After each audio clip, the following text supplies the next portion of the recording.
এক বনে এক ছোট্ট মিষ্টি টুনি পাখি বাস করত।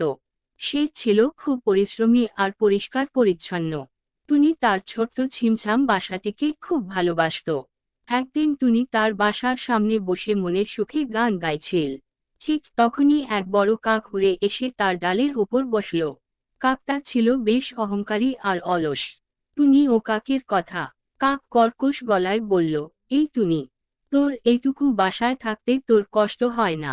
দেখ আমার ডানা কত বড়, আমি সারা আকাশ ঘুরে বেড়াই। আর তুই সারাদিন শুধু ওই ছোট বাসাটা পরিষ্কার করিস। উনি হেসে বিনয়ের সাথে বলল, কাক ভাই, আমার বাসা ছোট হতে পারে, কিন্তু এটা আমার নিজের পরিশ্রমে তৈরি।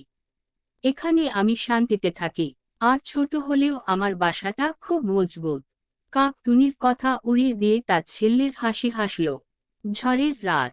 সেদিন রাতেই হঠাৎ বনে প্রচণ্ড ঝড় শুরু হলো। শাঁ করে বাতাস বইতে লাগলো আর সেই সাথে শুরু হলো মুষলধারে বৃষ্টি। কাক বড় বড় ডালে বসেছিল, কিন্তু ঝোড়ো বাতাসে তার বসার জায়গা লণ্ডভণ্ড হয়ে গেল। সে কাকভেজা হয়ে আশ্রয়ের জন্য এদিক ওদিক ছুটতে লাগল। টুনি টুনি আগেভাগেই তার বাসটি শক্ত লতা দিয়ে বেঁধে রেখেছিল। সে তার ছোট্ট কোটরে গুটিসুটি মেরে একদম শুকনো আর নিরাপদে রইল। পরের সকাল। সকালে ঝড় থামলে কাক কাঁপতে কাঁপতে টুনির বাসার সামনে এসে দাঁড়ালো। টুনির ঘর তখনও একদম ঠিকঠাক।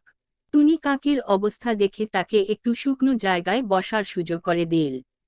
কাক লজ্জিত হয়ে বলল, টুনি দিদি, আমি ভুল করেছিলাম।